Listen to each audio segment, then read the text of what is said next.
നിങ്ങൾക്ക് ഗപ്പി വളർത്താൻ ആഗ്രഹമുണ്ടോ? സമയമില്ലേ? അല്ലെങ്കിൽ നിങ്ങൾ വളർത്തുന്ന ഗപ്പികൾ ചത്തുപോകുന്നോ? അതിൻ്റെ കാരണങ്ങൾ എന്താണ്? അത് നമ്മൾ ആദ്യമേ അറിയണം. നമ്മൾ ഒരു ബ്രീഡിനെ മേടിക്കുക, ചത്തുപോകും, പിന്നെയും മേടിക്കുക, ചത്തുപോകും, പിന്നെയും മേടിക്കുക. അപ്പോൾ ഓരോ പ്രാവശ്യം നമ്മുടെ തെറ്റുകൾ എന്താണെന്ന് മനസ്സിലാക്കി കഴിഞ്ഞാൽ നമുക്ക് നല്ല രീതിയിൽ വളർത്താൻ പറ്റും. ഞാനും അങ്ങനെയൊക്കെ തന്നെ കേട്ടോ വളർത്തി ആയത്. ഒന്നും ആയിട്ടില്ല, എന്നാലും ഒത്തിരി ഗപ്പീസുണ്ട്. മനസ്സിനൊരു സന്തോഷം, ഒരു ബിസിനസ്സായിട്ടല്ല. പിന്നെ ഫോക്സ് ടെയിൽ പോലെ ഏതെങ്കിലും ഒരു വാട്ടർ പ്ലാന്റ് ഇടുക. വെള്ളത്തിൽ അമോണിയാസിൻ്റെ കണ്ടൻറ്റ് ഈ പ്ലാന്റുകൾ വലിച്ചെടുത്തോളും, വെള്ളത്തിന് ഓക്സിജൻ കൊടുത്തോളും. പിന്നെ ഓവറായിട്ട് ഫീഡ് ഇടാതിരിക്കുക. ഓവറായിട്ട് ഫീഡ് കൊടുത്തു കഴിഞ്ഞാൽ മീൻ ചത്തുപോകും. അടിക്കടി വെള്ളം മാറാതിരിക്കുക, വെള്ളത്തിൽ കൈയിടാതിരിക്കുക, അങ്ങനെയുള്ള കാര്യങ്ങൾ ശ്രദ്ധിക്കുക. പിന്നെ നമുക്ക് ഏത് പാത്രത്തിൽ വേണമെങ്കിലും വളർത്താം. ഓവറായിട്ട് മഴ നനഞ്ഞാലും ഏതേനും ഗപ്പിയാണെങ്കിലും ചത്തുപോകും. പിന്നെ മഞ്ഞ് കൊണ്ടാലും ചത്തുപോകും. അങ്ങനെയുള്ള സാഹചര്യത്തിൽ നമ്മളെ സൂര്യപ്രകാശം കൊണ്ടില്ലെങ്കിലും ഗപ്പികൾ വളരും. അപ്പം ഗപ്പികൾ ചാകാതിരിക്കും ഇങ്ങനെ പൊതിഞ്ഞ് വെച്ചാൽ മതി. ഇത് ഗപ്പിയുടെ വലിപ്പം കണ്ടോ? വിചാരിച്ചത്ര കുഞ്ഞുങ്ങളെ നമ്മൾ കിട്ടത്തില്ലെങ്കിലും ഉള്ള ഗപ്പീസൊക്കെ നല്ല സൈസാണ്. ഏജ് കൂടുതലുണ്ട് കേട്ടോ. പിന്നെ ഇൻബ്രീഡിങ് ആകാതെ നോക്കുക. ഇത് കൂടുതൽ ഇൻബ്രീഡിങ് ആയി പോകുന്നു. ഈ ഒരു വെറൈറ്റി എനിക്ക് വേറെ മെയിലിനെ കിട്ടിയിട്ടില്ല, അതുകൊണ്ട് ഇൻബ്രീഡിങ് ആകുന്നുണ്ട്. ഇൻബ്രീഡിങ് ആകുന്നതനുസരിച്ച് ക്വാളിറ്റി ഉള്ള ഗപ്പീസിന് മാത്രം സെലക്ട് ചെയ്ത് വളർത്തുന്നുണ്ട്. നെറ്റ്, തെർമോക്കോൾ ബോക്സ്, ബേസൻ, അതേപോലെ ടയർ, നമുക്ക് എങ്ങനെ വേണമെങ്കിലും സെറ്റ് ചെയ്ത് വളർത്താം. കൊക്ക് പിടിക്കാതെ നോക്കിയാൽ മാത്രം മതി. ഇതൊക്കെ 25 രൂപ 30 രൂപ പ്ലാസ്റ്റിക് നമ്മൾ കീറി വലുതാക്കി എടുക്കുന്ന കേട്ടോ. ഇത് ഏലക്കാട്ടിൽ മണിക്ക് പോകുന്നവർ മഴ നനയാതൊക്കെ ഇടാനായിട്ട് ഉപയോഗിക്കുന്ന സംഭവമാണ്. പിന്നെ ഏറ്റവും സന്തോഷമായിട്ടുള്ള കാര്യമാണ് മീൻ വളർത്തൽ. പക്ഷേ എല്ലാവരും പറയും ഭയങ്കര മടിയാണ്, ഭയങ്കര പാടാണെന്നൊക്കെ വിചാരിക്കും. എപ്പോഴും വെള്ളം മാറണമെന്നൊക്കെ. സിമ്പിളാണ്. എൻ്റെ അറിവിൽ നമ്മളത് ശ്രമിച്ചാൽ സക്സസ് ആയിട്ട് എപ്പോഴും മുമ്പോട്ട് കൊണ്ടുപോകാൻ പറ്റും.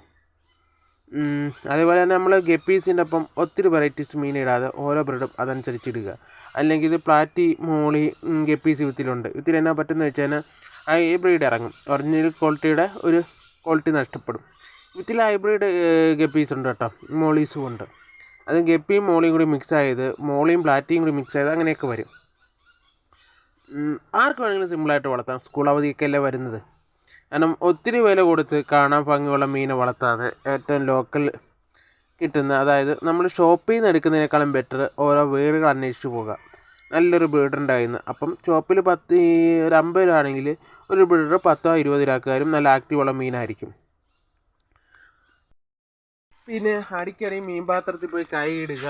ഗപ്പീസിന് ഓവറായിട്ട് ഫീഡൊക്കെ കൊടുക്കാതിരിക്കുക. കാരണം നിങ്ങൾ 100 മീനെ മേടിച്ചാലും 5 മീനെ മേടിച്ചാലും തീർച്ചയായിട്ടും ഗപ്പികൾ ചത്തുപോകും. ഈ ടാങ്കിലേക്ക് 100-150 രൂപ മേടിച്ച് ബ്ലാക്ക് ഗപ്പീനെ മേടിച്ചിട്ടതാണ് ഒരു 5-6 പേർ ചത്തുപോയിട്ടുണ്ട്. പിന്നെ ഗപ്പികൾ നമ്മൾ ഇതേപോലെ ഒരു സെറ്റപ്പ് ഇട്ട് വളർത്തിക്കഴിഞ്ഞാൽ ഒരിക്കലും നശിക്കുകയില്ല.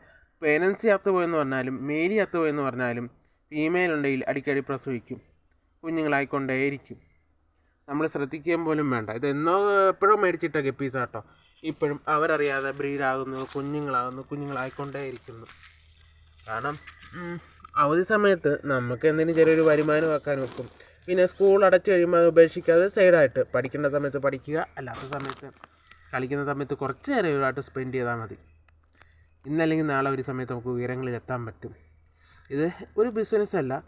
എനിക്ക് നേടാൻ പറ്റാത്ത കാര്യങ്ങൾ, എനിക്കെന്താ ഗപ്പി വളർത്തിൽ ഭയങ്കര നഷ്ടങ്ങളായി. വളർത്തുന്നതെല്ലാം ചത്തുപോകുന്നു. കാരണം വെച്ചാൽ ക്ഷീണമുള്ളതും രോഗമുള്ളതിനൊക്കെ എനിക്ക് ഷോപ്പുകളിൽ നിന്ന് കിട്ടുന്നു. എന്നാൽ പോലും ഞാൻ ഷോപ്പുകളിൽ നിന്ന് ഹെൽത്തിയുള്ള ഗപ്പികളെ സെലക്ട് ചെയ്ത് കൊണ്ടുവരും. ഇവിടുത്തെ തണുപ്പ് കാരണം ചത്തുപോകും. പിന്നെ കുറച്ച് നാൾ കഴിയുമ്പോൾ പിന്നെയും കറങ്ങിത്തിരിഞ്ഞ് പിന്നെയും മേടിക്കും.